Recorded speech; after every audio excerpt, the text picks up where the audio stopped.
Hi, everyone. Welcome. I'm Kelly Christian. I'm the Director of Strategy and Membership here at NEASC. It is my pleasure to welcome you to this accredited member school event sponsored by NEASC with CASEL. We're so excited to have with us today Pamela Randall, Senior Staff Advisor for CASEL, and Sherrie Raven, Director of SEL Implementation. They're going to walk you through everything you need to know today about the nuts and bolts and the basics of social emotional learning. The topic of today's webinar is leveraging SEL to create supportive and equitable learning environments. We know a number of our schools are already working with CASEL or using their free resources, and we so appreciate all the work that the entire CASEL team is doing, and for Sherrie and Pamela to walk us through how we can best utilize all of those resources available to us today. So without further ado, I'm going to turn it over to Sherrie and Pamela. Thank you.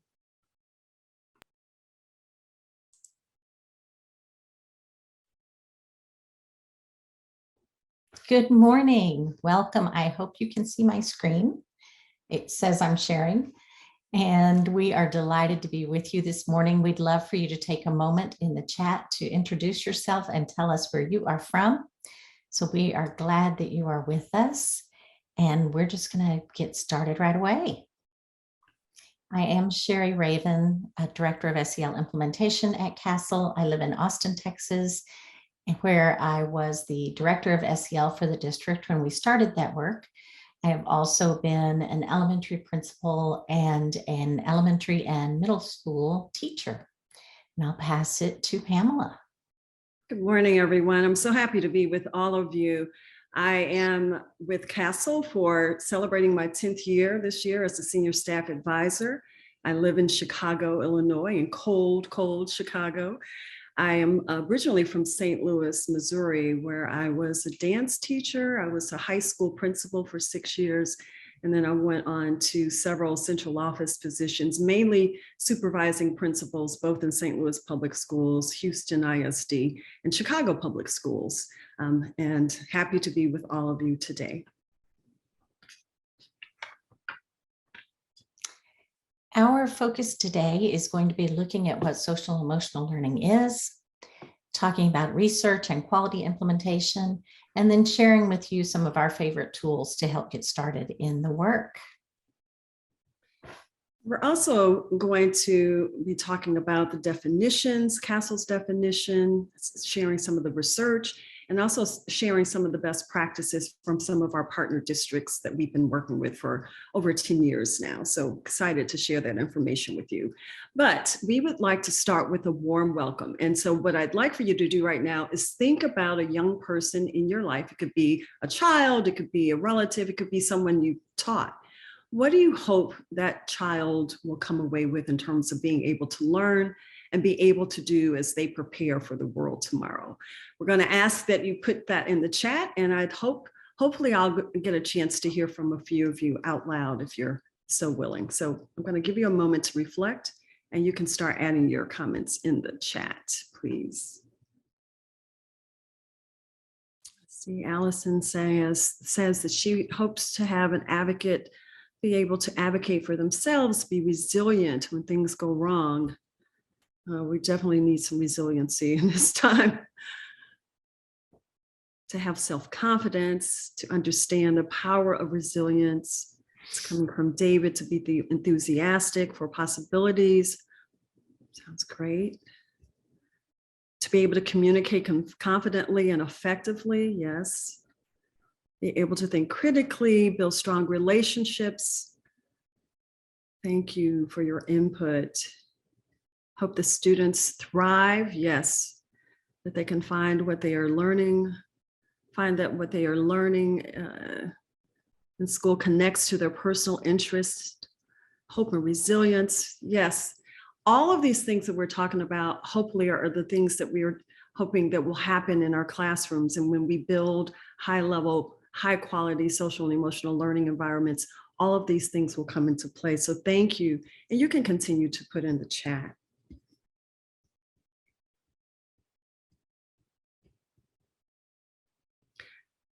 So CASEL began this work, and people are often surprised to hear this, but we began this work in 1994, and we translate research into action through field-tested tools and resources and through our district partnerships.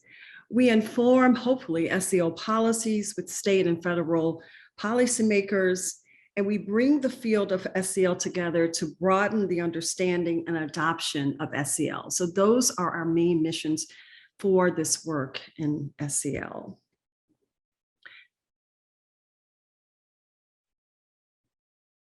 And we are happy to report that we are now in 20 plus districts around the country. We've established district partnerships with all of the cities that you see posted on the map there, and we're constantly building. So we're happy to engage with you as partners this morning.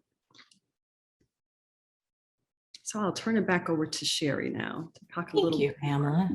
So what is systemic SEL? We always talk about it needing to be systemic. And this is the CASEL definition. It's a lot of words, but I'm going to ask you to read it and chat in a word or a phrase that stands out to you. And I'll let you read it on your own because I will read slower than you can.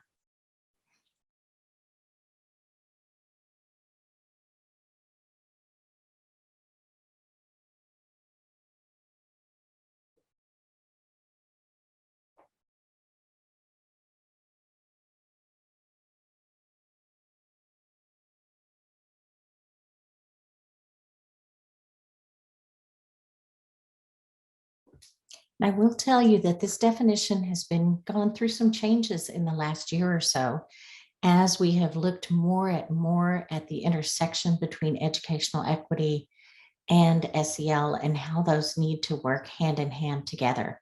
So thinking about healthy identities and managing emotions, achieving goals, and doing all of those things, along with the ability to interact in ways that are equitable and elevate other people with that understanding of other people and other cultures. So that is our definition at this point.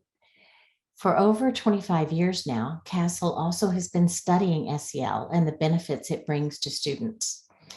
The evidence is echoed across multiple studies and independent meta-analyses and shows that the benefits to SEL show improved academics, pro-social behavior, decreases in unwanted or problem behaviors and anxiety for students. And most importantly, the research shows that these benefits are long-lasting and global and help improve life outcomes for students. That study in particular, I love, where they studied students who had social emotional learning instruction in kindergarten and then followed them all the way into their 20s and found out that students who had had that instruction were doing better in life as adults. The WISE financial investment study is one that came out showing that there's an 11-to-1 return on investment for social and emotional learning, for putting money into programs and plans and practices in SEL that reduces the need for remediation and intervention for students later on as they go. So the benefits are great. We will send you this PowerPoint tomorrow as a PDF, and it will have the links on here where if you'd like to learn more about something, the link will be there for you to follow to see the research. I'm sure you've seen the CASEL wheel, and that is the base of our framework that gives the SEL competencies. And I'm going to drop a link in the chat that has the framework there for you as well. But then when we look at the wheel, we give examples also. These are examples. They are not all-inclusive. They are not definitive, but they are examples of the skills that fall within the competencies. We know that all of these competencies are interrelated, that you don't do just self-awareness and then just self-management, that they all weave together all the time. But when we talk about self-awareness, we're talking about understanding one's own emotions, thoughts, and values, and how they influence behavior across contexts. In self-management, we talk about how do you manage your emotions, thoughts, and behaviors in different goals, and how do you achieve your goals and aspirations. In social awareness, we talk about understanding the perspectives of others and empathizing with others, including those from diverse backgrounds. So understanding your own background and the backgrounds of others so that you can form healthy relationships. The next one is that establishing and maintaining healthy, supportive relationships and navigating those settings with diverse groups and individuals. And then finally, responsible decision-making. How do we make caring and constructive choices about our behavior and our social interactions? How do we remain curious and be curious about our interactions with others, our decisions, and how we make them? So those are the 5 competencies. And I'd like you to take just a moment to think about these and think back about what you shared at the beginning of the presentation on what you hope for students and that special young person that you were thinking of. How do these competencies align with what you envision for that young person in your life?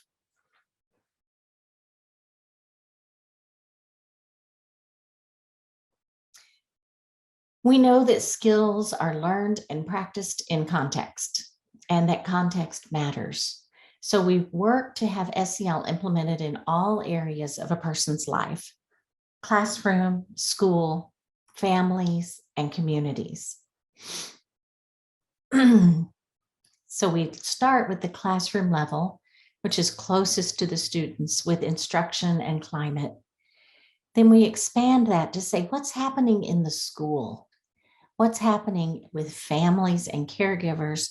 And then how are we aligning what students are learning in school with what's happening in the community? And we'll come back to these later and talk about them in a little bit more detail. This is the whole CASEL theory of action. And one of the people at CASEL, Melissa Schlinger, the Vice President for Programs and Practices, always starts reading this backwards. And I think that makes so much sense. If we start with the why, what do we want from social and emotional learning? We want improved attitudes. We want improved behaviors. We want high school graduation and long-term mental health. So if we start with the why, then we do the what and the where. We teach and reinforce those competencies in all of the key settings to make SEL something that is present 24/7 for our young people. And the how is what we'll walk through part of some of today. We've broken the theory of action down into kind of 4 focus areas for people to work on. And we always start with those. So let's talk about what that means in a school. When we talk about the indicators of school-wide SEL, we're saying when we walk into a campus that is really doing SEL well, what are the things that we see?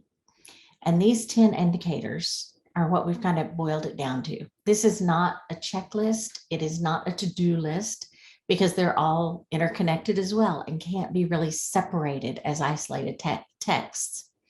So we suggest you think about this more as a landscape painting instead. So we ask you to think about your school or your organization and think about, where do you see strengths and where do you see opportunities for growth for you as a campus or for an organization? We're going to ask you to do a poll. And the poll says, what do you see as a core strength of your SEL work at this moment? When you think about these 10 key indicators, what is your strength? And then there's a second question, so scroll down on the poll, that says, what do you see as a primary area of growth? So we'd love to know, what is your strength and what is your area for growth? And in just a few more seconds, we'll close the poll. We ask you once more to say, what indicator, which of those 10 indicators do you see as a strength in your SEL work at this time? And which of those 10 indicators do you see as a primary area of growth in your SEL work? So strength, we see classroom climate, which is fabulous, especially in these times. Followed by youth voice and engagement, which is fabulous because that's an area that we see many campuses really have to work on. And systems for continuous improvement, using data to make those decisions, is fabulous. And then areas of growth, explicit instruction and academic integration, and then continuum of integrated supports, all true. Thank you so much for participating and sharing that with us. So these are the 4 focus areas. We always start with building a foundational plan. How do you build support? How do you make a plan? Then we start with adult SEL, and needing to start with adult SEL because our children do what we do, even if they don't do what we say. Then promoting SEL for students and reflecting on data for continuous improvement. And you'll see that around the outside of this wheel, we've added the organize, implement, and improve cycle of continuous improvement, because continuous improvement is all the time. You can't wait until you've done everything to start thinking about how well you've done it and what you need to improve. So I will pass it back to Pamela to talk about some of those focus areas. Sure. Thanks, Sherrie. So you're probably saying, so where do we start? Yes, we think that all of this is good. We need this for our kiddos, but how do we get started?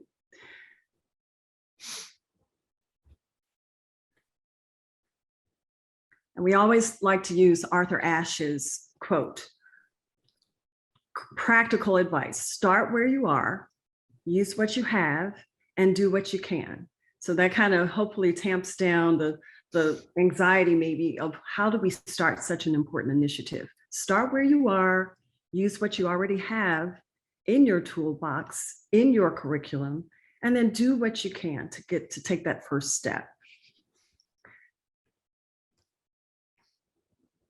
So Sherrie talked about our framework or our theory of action, and I'm going to just dig a little deeper into our focus area 1. It's really important in working with districts for now over 10 years. We know that first and foremost, with any initiative that you're starting, building that foundation of support, really getting the word out of why this is important to this school system, to this community, and then being intentional about a plan. So first things first, perhaps we need an SEL team to get this initiative launched. Think about how are you going to create a team that's going to lead the SEL work. From that point, how are you going to build that foundational knowledge about what SEL is and what it isn't? We like to talk about having SEL 101 sessions or workshops to really communicate, this is what SEL is. You saw our CASEL definition earlier, so that folks are clear on what is SEL and how is this going to align to our vision in this school. And it's important to develop that two-way communication. It can't just be the SEL team leading the work. It really has to be a collective vision for the work that's ahead. So really opening up that opportunity for two-way communication. And our focus area 1B, we want to then take this initiative or this seed and say, how can we create a shared vision for what we see SEL, how SEL will be important to this school and to this district? What are some of the initiatives that are already in play? And how can we create a needs and resource assessment to see what are we already doing well in terms of our SEL journey? And then where are some areas for growth? And again, being intentional about developing an action plan for the work ahead. And then most importantly, or just as importantly, aligning the resources, whether it's financial resources, human capital, to make sure that we're all headed in the right direction and we have the supports that are needed in place to move this work forward.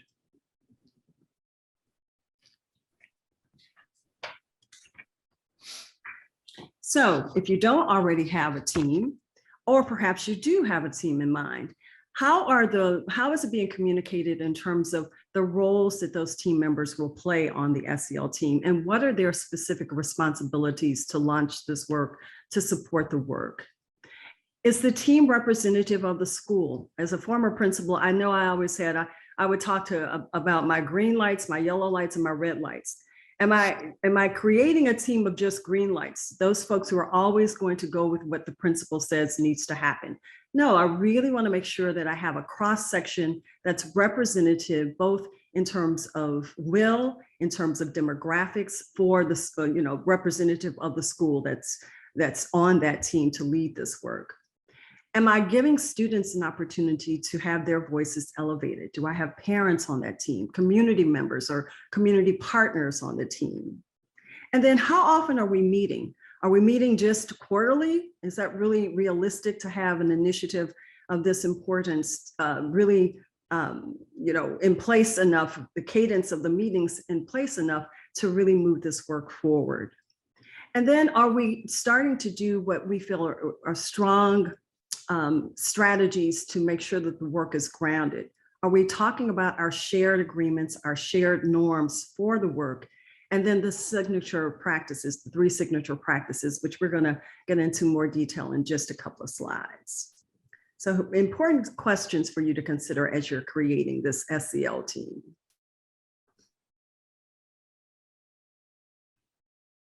Now, CASEL has a variety of tools to help guide your team's progression from building foundational knowledge of SEL to really having systemic SEL happening in every single classroom and every school-wide activity and experience. And we've included some really important links for you there so that you can delve a little deeper into the tools and the protocols that we have in on our website for you to continue this work. So I encourage you to click onto those links after the workshop to dig a little deeper.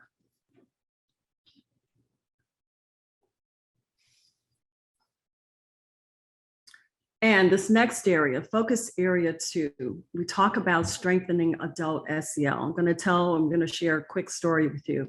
When we started this work 10 years ago, over 10 years ago, we were starting to have conversations with principals in Chicago public schools. And we went in right off the bat talking about how important it was for us to create SEL-rich, high-quality SEL-rich learning environments for our students. And the principal stopped us and said, wait a minute, before we can even think about creating supportive learning environments for our kiddos, we have some adults that really need to hone in on their SEL skills and the quality that they have, the strengths that they already have, the areas for growth that they need to have. So we had to pause and we had to pivot and say that, before we can start trying to influence students, we really need to make sure that the adults understand their SEL strengths and their areas for growth. So we did a quick pivot and we realized that adult SEL is probably the first thing that you need to start with before you even think about creating environments for students. That means strengthening central office expertise, starting there at the top, having a rich and robust professional learning for students, teachers, for everyone that's involved in the community, strengthening adult social and emotional learning skills, as well as their cultural competence, and trying to create a community of trust and collective efficacy. And most importantly, making sure, and you heard Sherrie say this earlier, making sure that you're modeling the competencies, the skills that you want to see in the kiddos. So we really had to pause and think about how are we creating this SEL rich environment for our adults first.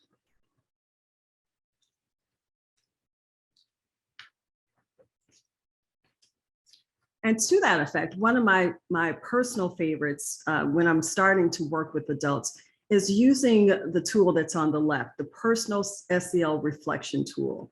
This is a tool that it takes about a good 15, 20 minutes to complete.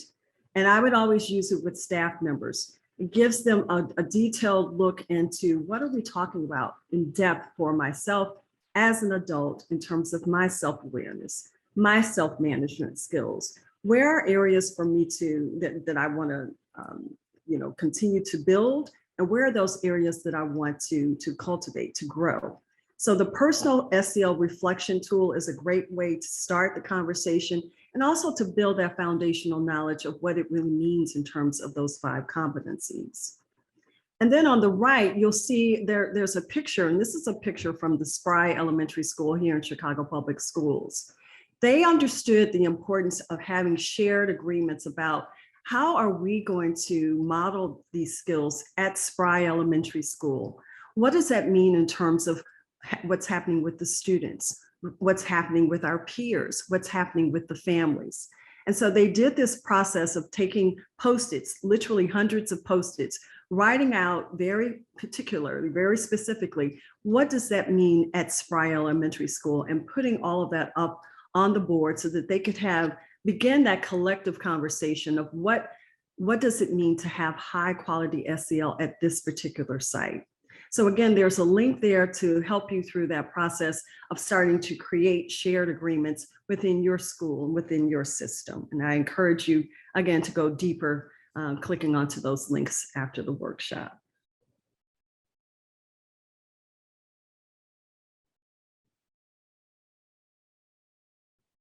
And then the 3 signature practices. Schools always ask us, what's the first step that we need to think about taking after you understand the importance of adult SEL? How can we start modeling these competencies in our meetings, in our interactions with each other? So we talk about first starting with the adults, with your staff meetings, with the meetings that you have at central office, having a warm welcome. That's just a quick check-in. How are things going? How was your weekend? How are you feeling today? What energy are you bringing to the meeting today? And then having an opportunity for engaging practices where you get to maybe think, pair, and share, turn to your elbow partner and share a conversation, share a question or wondering. And then always ending the meeting with an optimistic closure, making sure that you're kind of connecting the dots, making sure that folks understand this is what we covered today and these are our next steps. So we're going to show you a quick video that goes a little bit deeper into what we mean by the 3 signature practices. And Sherrie will start the video shortly.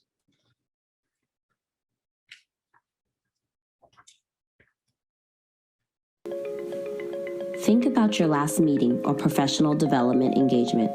How did it go? Sometimes we can lose track of how adults learn best when we feel rushed or the topic is urgent. Here are 3 simple social and emotional learning practices that can help you create an effective learning space for adults, even when time is tight. First, start with a welcoming inclusion activity. Then make sure there are engaging communication practices along the way. Finally, end with an optimistic closure. When carefully chosen, well facilitated, and thoughtfully debriefed, the 3 signature social emotional learning practices create a solid foundation of safety and joy for adult learning. They're also aligned with culturally responsive teaching, restorative justice, PBIS, and trauma-informed practices. Why do they work? The 3 signature social emotional learning practices are based on research on adult learning. The research tells us that adults learn best when they are involved in their own learning, can use their own experiences, and are working with topics that are immediately relevant and problem-centered. You may already be using some of these practices in your meetings and professional learning engagements. Consistently building them in and intentionally connecting them to the goals of each session is what makes them powerful levers of change. First, let's look at welcoming inclusion activities. The predictability of a routine to open a gathering helps establish safety and inclusion. It promotes contributions from all voices, sets norms for respectful listening, and allows people to connect with one another to foster a sense of belonging. Opening routines also provide a bridge into your goals for the engagement. For example, begin a meeting by checking in with colleagues through a simple sentence starter like, "A success I recently had," "One thing that's new in my life is," or a mindful minute of calm and silence to bring everyone into the meeting. Remember that your activity works best when carefully chosen to connect to the work at hand. Next, let's look at engaging practices. Engaging practices foster relationships, cultural humility, empowerment, and collaboration, and involve participants in their own learning.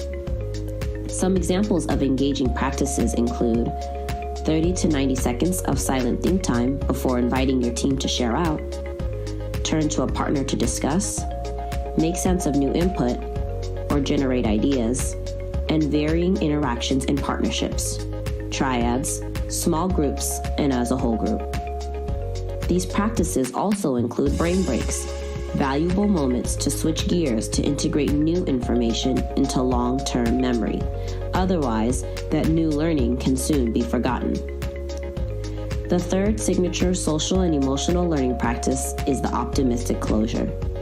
End each meeting or professional learning session by having participants reflect on and then name something relevant that helps them leave on an optimistic note. This provides positive closure, reinforces their learning, and creates momentum towards taking action related to the problem or topic of the meeting or professional learning engagement. For example, you can optimistically close a meeting with a reflective question such as, "What are my next steps?" Or, "What's the next conversation I'm going to have about this and with whom?" You can also invite each participant to offer an appreciation connected to the work or for another participant's contributions. Used thoughtfully, these three signature practices are key to creating a welcoming, productive, and collaborative work environment.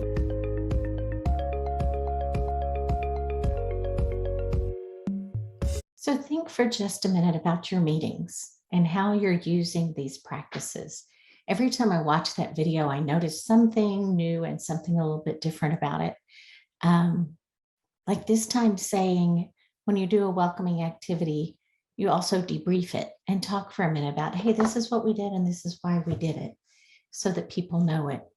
So we'd encourage you to use those with your adult meetings. And we know from experience that once you start doing signature practices with adults, the classroom teachers are going to take it to their classrooms and use it with students too.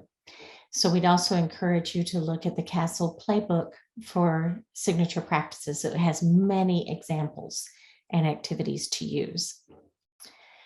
So focus area 3, we get to focus on students. This includes adopting standards for SEL, implementing evidence-based programs for instruction, developing family and community partnerships, integrating SEL throughout the school day, and elevating student voice. And we're going to break these down just a little bit. First, I'd ask you to think about what describes your school experience when you were a student. And I'm going to ask Selena to launch a poll in just a minute for you to think about which picture best describes your experience. Were you in a school with desks and rows? Were you outside playing sports in groups? Were you learning in centers? Were you getting most of your knowledge from books and hanging out in the library? Or was it kind of individual and maybe even a little isolated? If you take a minute to vote in the poll, we'd love to see what your experience was when you were a student. Lots of us grew up in schools with desks in rows. I still have a picture of my first grade classroom where they took the class picture from the doorway and showed us all sitting in our little desks in rows with our hands folded on top of the desks. And what we know now is that that's not always most effective for our students, being talked at instead of participating and being involved in their learning. So what do we think is effective? Our favorite metaphor for social emotional learning in a classroom setting is a stool with 3 legs. Excuse me. Because if you take away one of the legs, the stool will not stand. And those legs are a supportive classroom climate where every student feels like they belong, where they're emotionally safe to take risks and motivated and challenged. The integration of SEL into academic instruction that weaves deep academic learning with opportunities to practice SEL by working with others, by considering the needs of others, and considering within content decisions that people have made, and skills that they use in those lessons. And then explicit SEL instruction, providing consistent opportunities to learn and to upgrade and cultivate those SEL skills. And evidence-based programs support one or all three of these areas of an SEL classroom.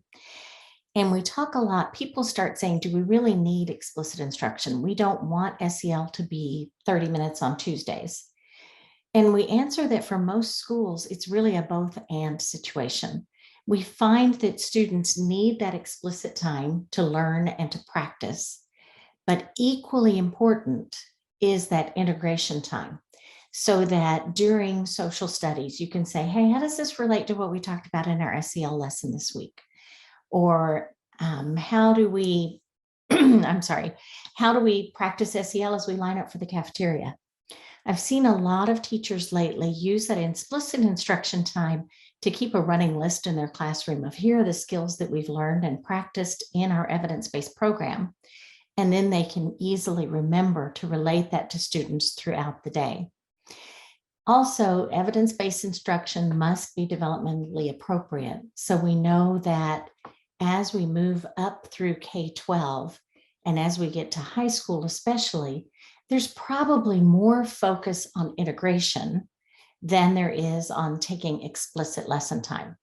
Again, it's a balance, and different campuses do it different ways, but we encourage you to make sure that all three components, the climate, the explicit instruction, and the integration, are all present. So if we step out a ring on the CASEL wheel to the school-wide level, in our school guide, we divide school-wide SEL into these 5 pillars to talk about how SEL can be integrated into a school everywhere on campus. First, if we look at supportive school climate, how do we make sure young people feel safe, seen, and secure within the school community? Building that sense of belonging for every student on campus. Is there an adult who knows every student? Are there routines and procedures, welcoming inclusion activities, closure in classrooms that make students feel safe? Is there a vision for the school as a whole that focuses on SEL? Then evidence-based programs. We want them to be systematic and spiraled like a math or language arts curriculum is. To get there, we recommend using one that has strong research and evidence behind it. We also really recommend that as leaders of a school, you realize that implementing with fidelity of a program is going to take a little time. So how do you support staff to get them to do it well? We've seen some schools that have everybody in the school do explicit instruction at the very same time on Tuesday mornings or something. And the principal and the custodians and everybody else on campus, all of the adults on campus, are involved in attending those lessons and reinforcing the importance of them. We see other campuses where they're done at different times throughout the week. You have to find what works for you. And we also have somebody say, but the curriculum doesn't have everything we need in it. That's true. We also know that teachers don't use the math book exactly as written and never add anything to it, and the same with language arts curriculum. So it takes more work than just picking up a box or a binder and going from there, but having staff involved in what that looks like and how it works is an important step in implementing any curriculum. CASEL revised this last year the program guide. You may have heard of it before. It's a list of programs and talks about their strengths and challenges and how they can be used best. And in the revision, it has some search components and ways that you can really say, hey, we're looking for a lesson-based program, or we're looking for an integrated teaching practices program, also by grade level, by developmental level, and by saying, you know, we're really focused in programs that integrate equity and talk about how equity is included too. So there are lots of ways that the program guide can help you find the program that's right for you. As we talk about integrating SEL with student supports, we see SEL as a tier 1 intervention primarily. This is for every student, every adult throughout the campus. It helps promote wellness. It helps promote mental health. And then we know that at tiers 2 and tier 3, the importance of aligning those tiers with the tier 1 instruction and intervention. So how do you build common language with counselors? How do you help them use some of the same tools and ideas in small groups that students are getting in their lesson-based instruction? And part of this, when we talk about SEL as tier 1, is also the importance of classroom teachers being involved. There are some schools that have their counselors do all of the SEL instruction. In most schools, counselors only see students every couple of weeks, every 3 weeks, depending on every duties, it might be once a month. And so we really try to emphasize that those classroom teachers who have strong relationships with students, who interact with them every day, are the ones who deliver that evidence-based instruction because they're in a position to reinforce it constantly. In that case, and when I started that in Austin and asked teachers to do the instruction, I had counselors come to me and say, "We feel like you're trying to take our job away from us." Common feeling. What we learned over time is that having teachers do the tier 1 instruction really ended up helping the counselors because they had more time to focus on kids who needed tier 2 and tier 3. They still came into classrooms to do classroom guidance lessons, and they tailored their lessons to reinforce the social emotional learning that the classroom teachers were doing. But it also helped, they said it helped so much because they had a lot of students who didn't need to come to the counselor for small group anymore, and they could focus their work. Establishing discipline that promotes SEL. This is giving students a chance to reflect and use their skills as they develop their SEL skills and think about discipline. Several of our partner districts have revised their discipline policies and practices to ensure that SEL is at the heart of that work. Chicago Public Schools is an example. They rewrote their student code of conduct so that it was more focused on social emotional learning and restorative practices to help students be involved in reframing behavior and thinking about what they've done and how to repair harm instead of just receiving a punishment and going on their way. So we see a lot of discipline now being involved in a conversation and a discussion of, hey, what happened? And a whole lot of talk about what's going on with you instead of what did you do? As we have students coming back into schools from, frankly, a traumatic 1.5 years, almost 2 years now.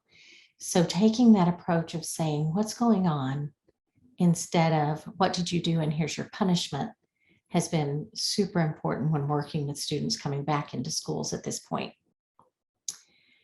Student voice. I was so excited to see so many of you say that this is a strength for you, because student voice, for students to be engaged in choice and voice in their classroom, things like Minneapolis is doing youth participatory action research, where students are designing their own research studies around questions of school climate and SEL, collecting the data and advising the adults on what to do. In Cleveland, they have advisory councils of students who talk about what to do and how to do it. And lots of students across the nation who are doing service learning and taking on civic issues through their SEL work.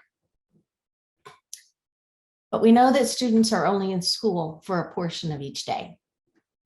So how do we build connections with our families, with out of school time providers, after school service providers, athletic coaches, communities of faith, all of those other people who also interact with our students?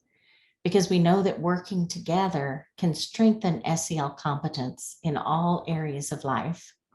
So we want to have them involved. And in our school guide, if you want to see what's been happening some with the work of out of school time providers, you can search OST for out of school time, which means after school or other activities, and it will bring up some specific resources for working with those people.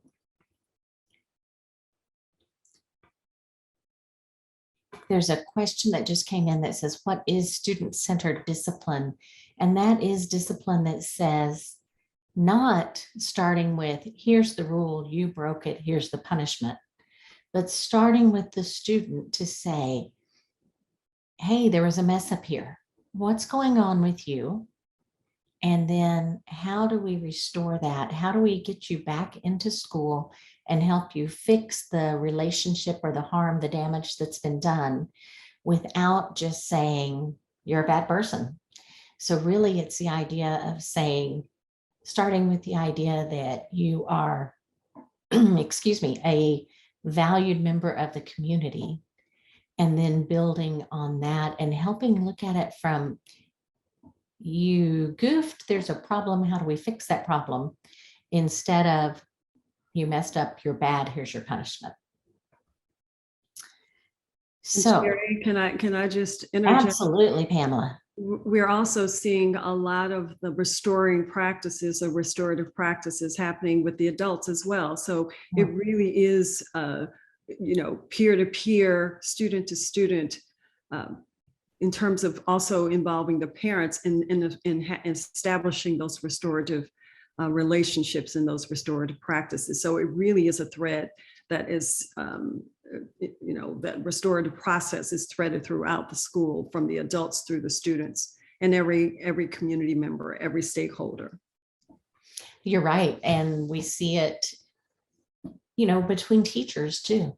Mm-hmm. Staff members. We know that in every relationship, there's going to be some stress at times. And so the idea of mediating a problem is strong for adults as well as students. Thank you, Pamela. And with families too. Mm-hmm. These are the 10 indicators that we talked about before. And I'm going to put the link in the chat and ask you to open this, because in just a minute, we're going to show you a video of a school, and we're going to ask you to think about what you see. So this video comes from Marcus Garvey K-8 school in Chicago. Marcus Garvey is one of the earliest adopters of SEL in Chicago public schools. They have spent years building a school-wide model of SEL. Know that this same work happens in high schools as well. And Pamela, I know you've worked with the Chicago public schools and can give us a little bit more background on Marcus Garvey. Would you be willing to do that? Sure. I'm always happy to share about Marcus Garvey Elementary School. Marcus Garvey is on the south side of Chicago, in probably one of the most gang-riddled neighborhoods that we have in the city.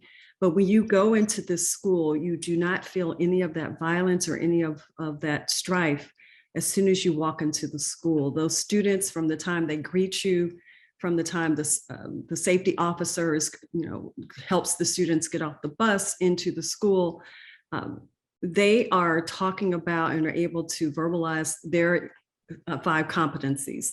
They're talking about how they're feeling self-aware, or how they're feeling like they are having to self-manage that day. So they have really integrated the 5 competencies from the adults, from the students and the parents. And we've taken probably now hundreds of educators into Marcus Garvey on a school tour, both elementary school staff members as well as high school staff members from across the country, to really see what does it mean to have SEL from the time you walk in the door into the time they're getting on the buses to go home. And the parents are also integrating these competencies and skills into their homes.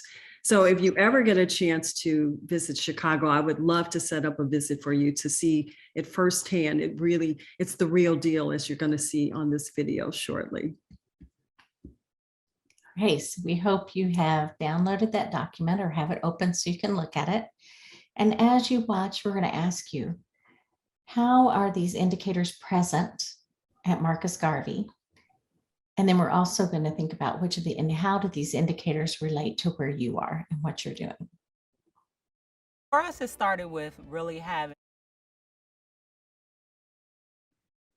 a strong SEL team. Once the team comes together, then they plan their professional development. We spent this year really motivating the teachers, keeping them empowered, giving them help when they need help. We all spent the first week or so getting to know our students through classroom building activities, and that created positive relationships. School, to me, has always been about nurturing students rather than just teaching them. You can't teach them anything if you don't know them.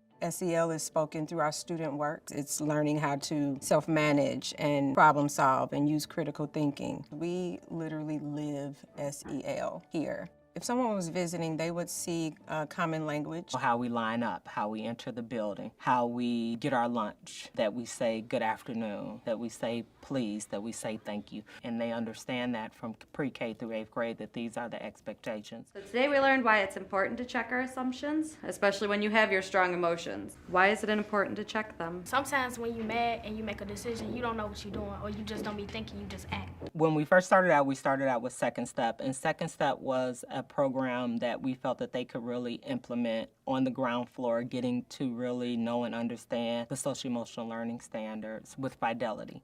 By writing her diary that her mom had bought her. So even today, if you have something that you're going through, what do? You can still pour out all your emotions in your journal. How is that an excellent way to manage your emotions? From there, we started doing lesson integration. We wanted to show that this was something you can do without just having a program, and that it would be actually intertwined into our entire curriculum. So it just comes natural when you're talking about characters. Today with Sharon Draper's book, Fire from the Rock, is we were talking about the main character, Sylvia, and how she had to manage her emotions going through this difficult time. So it just seemed natural to me to kind of weave them together. I'm thinking about how the students are going to react to the certain challenges that the characters are facing. And they can see that, okay, well, this is social emotional learning, and it's an everyday kind of thing. I really enjoy teaching SEL. It's embedded throughout the day. It's not separate for us. I find time for it during reading, during a read aloud, during a math talk,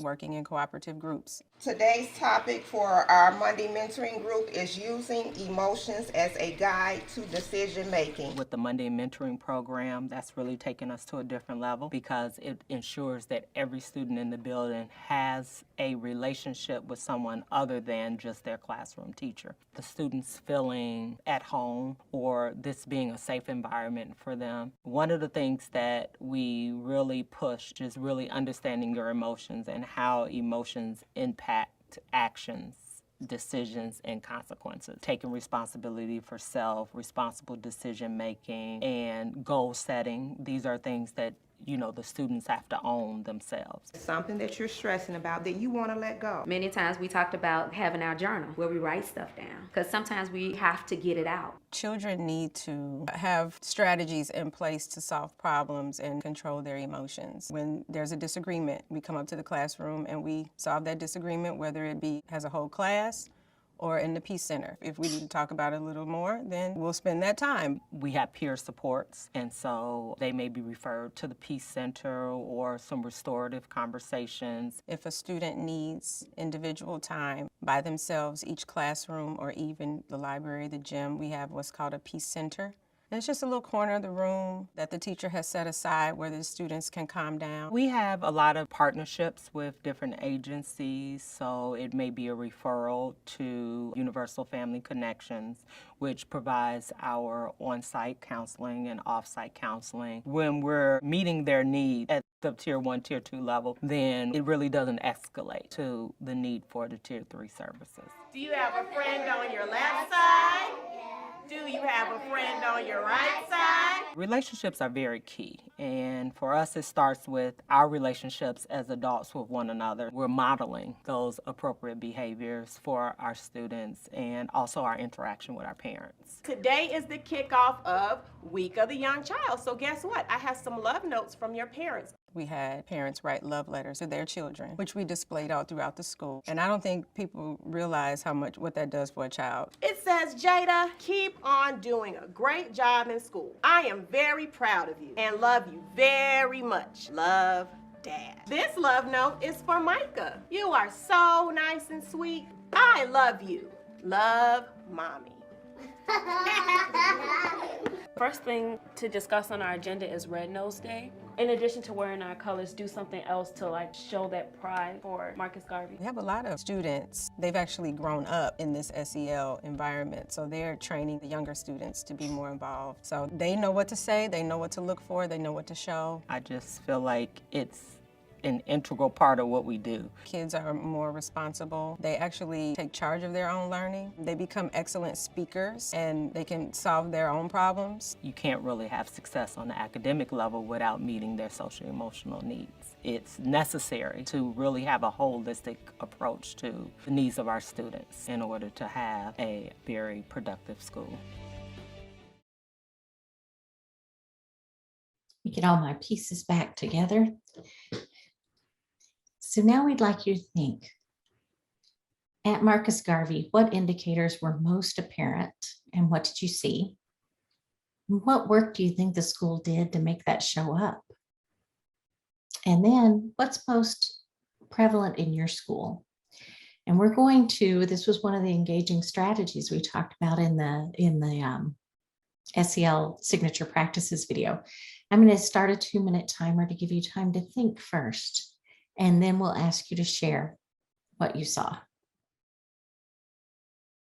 That was 2 minutes of think time. And now we'd ask you to share in the chat, what indicators did you see? What impressed you in the video? Or what questions do you have from what you saw at Marcus Garvey? The adults were prepared. They definitely started there. Integration with academics, the love notes from the families. Isn't that so sweet? It makes me tear up every time. Explicit and integrated SEL instruction and commonality, that common vision, that common language is so prevalent there.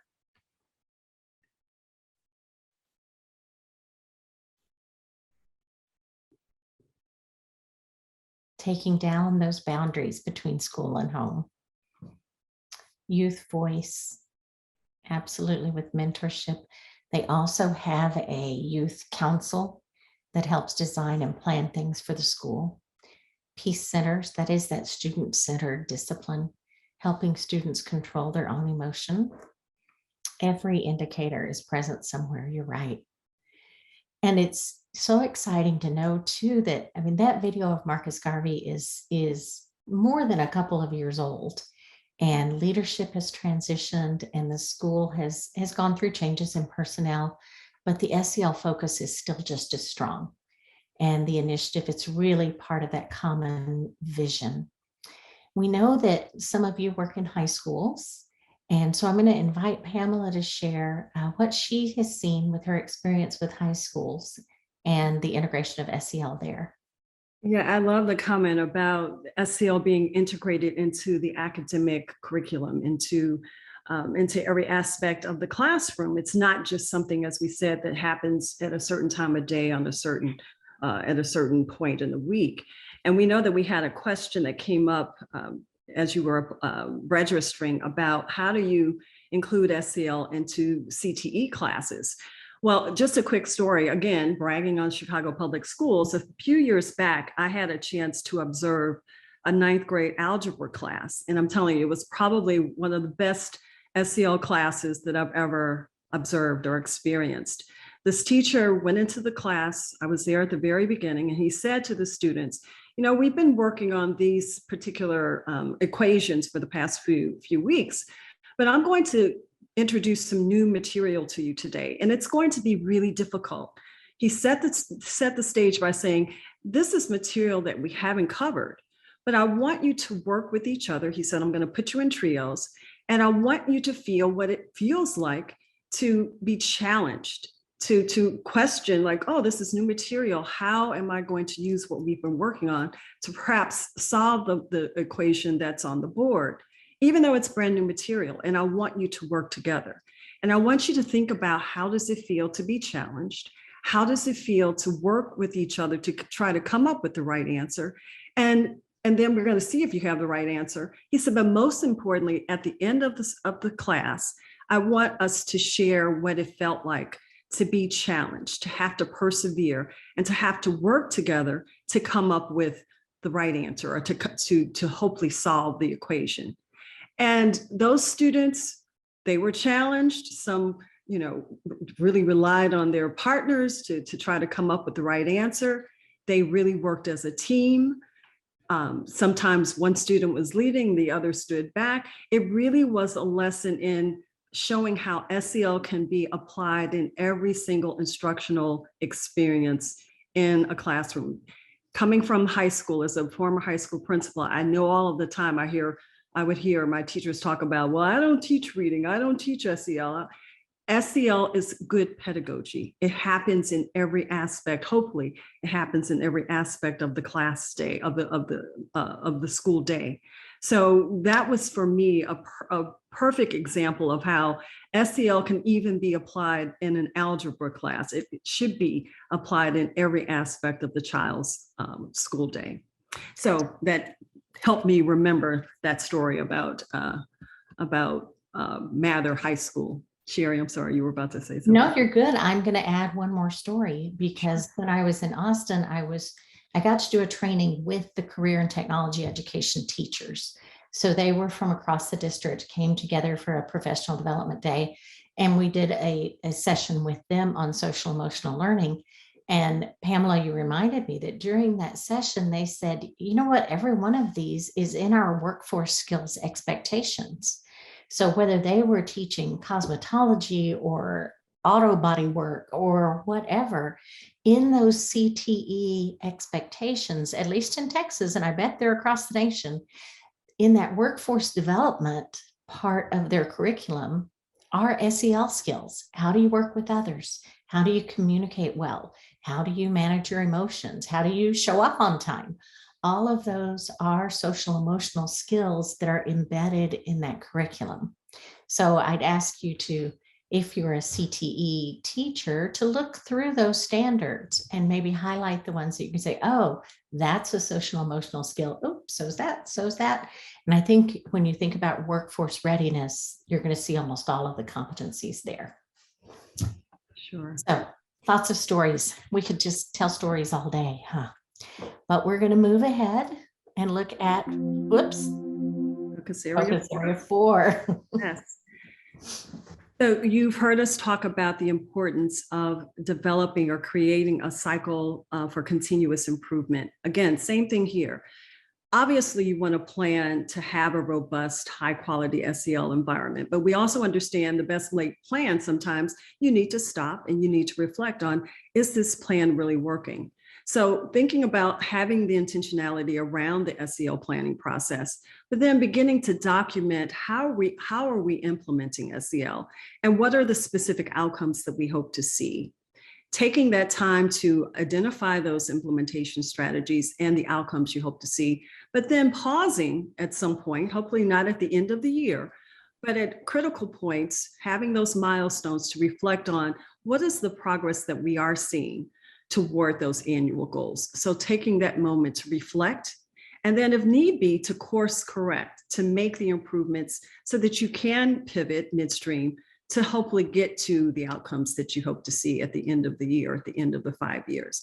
Making those improvements, those little tweaks to the action plan along the way, major part of the whole process. And you start that whole cycle again.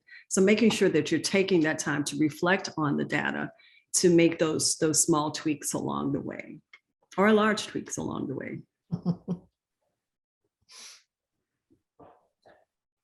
And I'm happy to report that CASEL, our school guide, it's chock full. We hear all of the time the number of resources and tools that are on our website in the tools that we prepare for you that are free of charge to everyone. So I encourage you to access the CASEL School Guide. We have several tools here that I just want to take you through. A lot of schools, when they're starting this process, they find the rubric and planner really helpful to begin the process of planning, to really take stock. You heard me earlier talking about the need to go through the needs and resource assessment process. This rubric and planner will walk you through every step of the way. So again, I encourage you to sit down with your team, take the rubric, go through the rubric process. It's going to take more than a meeting or two. So just know that it is a process to complete that rubric and planner. And then as you're further along your journey, your SEL journey, we have, I think, a really strong walkthrough protocol of being able to take a walkthrough process and go into classrooms to actually say, what are we seeing in terms of the SEL practices, the effective practices that we hope to see across all classrooms? So walking through perhaps in a staff meeting, the walkthrough protocol, the look-fors, so that teachers can understand specifically, when you come into the classroom, do we see the 5 competencies posted? Do we see students using the language? Are there opportunities for the three signature practices to happen in a lesson? Very specific information about what are you actually looking for when you're doing SEL walkthroughs. So again, I encourage you to dig a little deeper in that protocol. And then tapping into what are the parents, the stakeholders, the community members, what is their experience in terms of the SEL journey? Their input is critical. They really should be part of the planning process. They should have a seat at the table as you're beginning this planning process and throughout. So really tapping into using the staff, family, and community partnership survey is a critical piece to establishing systemic SEL. And there are other tools, of course, but these are some of the critical resources that we hope that you will dig into a little bit later.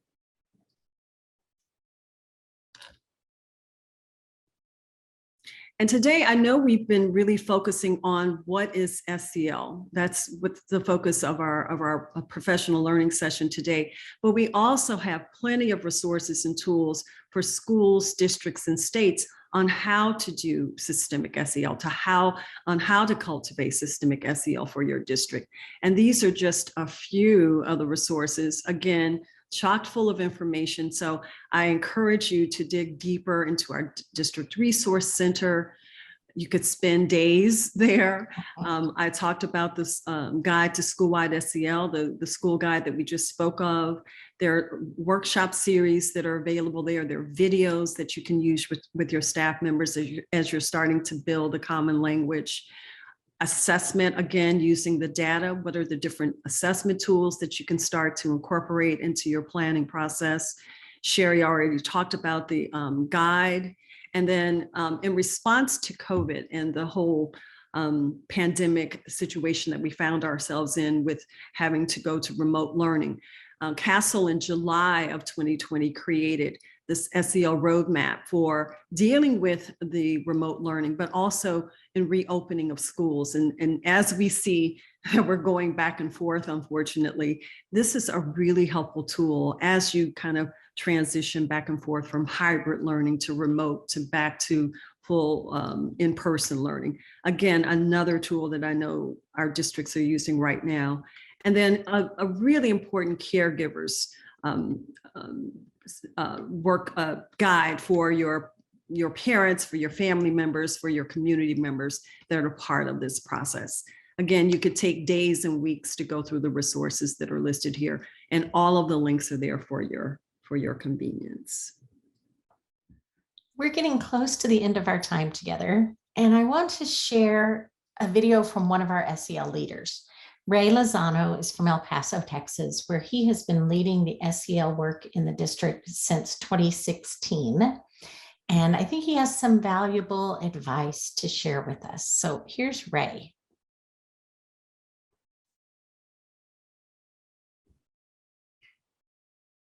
Hi. Hi, my name is Ray Lozano. I am the Executive Director for Student and Family Empowerment in the El Paso Independent School District. Our district began our SEL journey in 2016-17 in response to previous year data that showed a high number of discipline referrals and students that were being placed in alternative disciplinary settings, as well as just this understanding that that data was reflective of a great disconnect in our schools, that our instructional processes and the relationships in our schools had become more transactional as opposed to being more relationship centered. And so initially our implementation goals were to really work to change the hearts and minds of adults. We began very much rooted in the work of adult social emotional learning, and also just trying to have those relationships enhanced so that we would have fewer referrals and certainly fewer placements in the alternative education setting. In terms of some of the challenges that we encountered initially in that journey, was that the work was very abstract. So there wasn't a whole lot to latch on at that point. We were very new to this kind of work, and every school was doing something a little bit different. They were dabbling in SEL, but we really hadn't approached it in a systemic way. The school guide really helped make that work very concrete for us, because for the first time we felt like we really had a path forward. We didn't feel like we were scrapping for ideas. That showed us a very logical, methodical process for how we can go about systemic implementation of SEL. So we have structured our implementation and our professional learning and the support around those 4 focus areas that are highlighted, that are part, I should say, of the CASEL school guide. So we spend a lot of time on focus area 4 so that our implementation is truly reflective upon the needs. And I think one of the wonderful things that happened is that we're able to go beyond just discipline and attendance data, and now we're looking at perceptual data about the implementation as well, and able to tailor our professional learning to meet those needs, as well as the interest of the schools that are engaged in this work and that we're supporting. We're not, by no means doing all of the indicators of school-wide SEL. For us, this is a marathon, it's not a sprint. The beautiful thing is that we have a roadmap and we have a resource that will anchor us in terms of the implementation and keep us disciplined, because it's very easy to get distracted in this work and chase the next rabbit that comes across our path. Meaning programs, but really this is something that, again, that for us has been a tremendous asset, because it keeps us disciplined in our approach, and it's helped us make some pretty hard choices, and for that, that's been a tremendous asset for us. So that has been our experience with the school guide, and again, for those who are just starting out, it doesn't have to be hard. It doesn't have to be so abstract. There is a path forward within that school guide if we look for it. I love working with Ray, and I love hearing him say there, you have to remember this is a marathon, not a sprint. And if we have learned anything over the last 11 years working with districts, it's that this is a marathon. And for deep implementation to happen in a school or a district, minimum 3 to 5 years, realistically 5 to 7 years in most campuses, for it to really take root and be owned by the staff and the community as a whole, and be an ongoing, long-lasting impact, like we saw at Marcus Garvey. So we have just a few minutes that if you have questions, we would love to have you share those questions. And I apologize for my reminders popping up here. And you could put them in Q&A, or I don't know if there's a way people could unmute or not, but we would love to hear what you're thinking or what questions you might have. Hello, everyone. I'm so happy to be here with you today. We're happy to be here with you. Yeah, I'm joining from Dubai, UAE. Yeah, and we are preparing ourselves for NIASC visits. This is why I joined today. And it turned out way more fruitful than I thought, to be honest. And I really appreciate the guide that you shared. But I have a question about the data. You mentioned something about collecting data to reflect on SEL, and how are we progressing? If you can just explain a little bit more, what kind of data? Is it exam data? Is it attendance rates, for example? Is it behavioral incidents going up or going down? That would be really great. So all of those are, oh, go ahead, Pamela. No, you go ahead. All of those are data that you will see changes in eventually. We'll tell you that exam data is the one that comes slowest most often. And Pamela, I'd love to hear your perspective too, but from my experience, the behavior data is impacted first, and the attendance data closely follows because students feel more like they belong in school and they want to be there. So we have seen many districts where attendance has gone up when tardies have gone down because students want to be school on time so that they're there for part of that welcoming ritual when kids get to really share and feel like they belong. And then we do see when schools really focus on that climate and focus on that student-centered discipline, we see discipline referrals go down. Many campuses do a student climate survey of some kind, and that data is affected pretty quickly by SEL work. And then many campuses now are also using assessments that tie more specifically to SEL skills. So they might be using the panorama assessment is one that comes to mind that I see a lot of people using, where it asks students to reflect on their own ability to solve problems and do they feel like they belong in school and is there an adult who cares about them? So those kinds of assessments stand alone.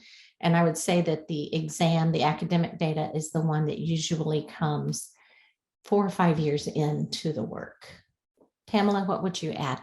Sure, all the data that Sherrie just shared, but there's also, don't forget about the informal data that you can gain daily.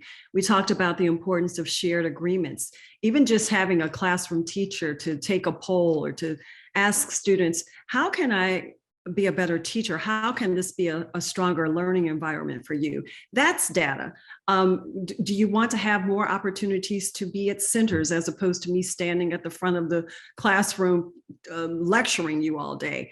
All of those pieces of data, those informal opportunities to get perspectives of students, of parents, of staff members. Don't forget that that's also part of the data collection that you will need to have in order to really make SEL a part of the fiber of the school. So formal data for sure, but also those opportunities for informal data to come in on a daily basis is important as well. Thank you. This is a huge insight. Your words are really filled a piece of the puzzle that I have. I really appreciate it, guys. Glad that you're here. Thank you for your question. Not seeing other questions, we're going to move ahead to our optimistic closure for today. And we will ask you to share this one in the chat. What is your next best step to move SEL forward in your school? We're going to ask you to chat that in, and then we will read those together and honor your making that next step public, because that makes it more likely that it will happen. So what is your next best step?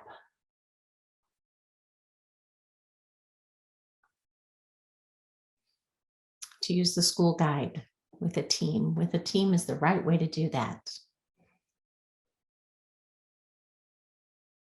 Creating a team, important. Working on adult SEL focus area 2 in the school guide will give you some great ideas, and start with those signature practices. We want to thank you for being here today. We appreciate your time and your interest. We know how valuable those minutes are at this point in schooling and pandemic and other challenging situations. Bill, thank you for adding developing agreements for the adults. Shared agreements make a difference, and a shared vision there. And then sharing with the district team too. Thank you for that. And I will thank you from me and Pamela both for being with us, and pass it back over to Kelly. So much on behalf of the entire NEAS team, Sherrie and Pamela. That was so much information in 90 minutes. It was really wonderful. I especially appreciated the stories and the concrete examples from both of you and from schools. It was great to hear from schools and what they're doing. I think people have quick and concrete ideas they can take right back into their own schools. It's also so helpful to dig through the resources. I am constantly amazed every time I go on the CASEL website by the volume of high quality evidence-based free resources there. So in great appreciation, we thank you for sharing that with us. For the last 2 decades, I know CASEL has been involved in taking SEL from theory into an integral part of school programs, and that was really obvious today. As Pamela mentioned, if this piqued your interest in learning more, there is an option to sign up for a more intensive 4-session training. I believe that just goes deeper into the 4 themes that we talked about today. I was able to participate in that training the last time around in the fall, and I can confirm it's highly valuable. Even if just to walk you through what is available to you on the website, there's so much there. I have 2 or 3 tools that stood out to me that I now use. And I think those are probably different for everyone based on where you and your school district are. So again, thank you so much. I encourage you to go check out more on the CASEL website. As a reminder, you have a couple of days to use the discount code to sign up for the 4-part training session. Thank you to all of our NEASC school leaders that are here today. We know this is not an easy time in your schools with everything going on, the resurgence of COVID.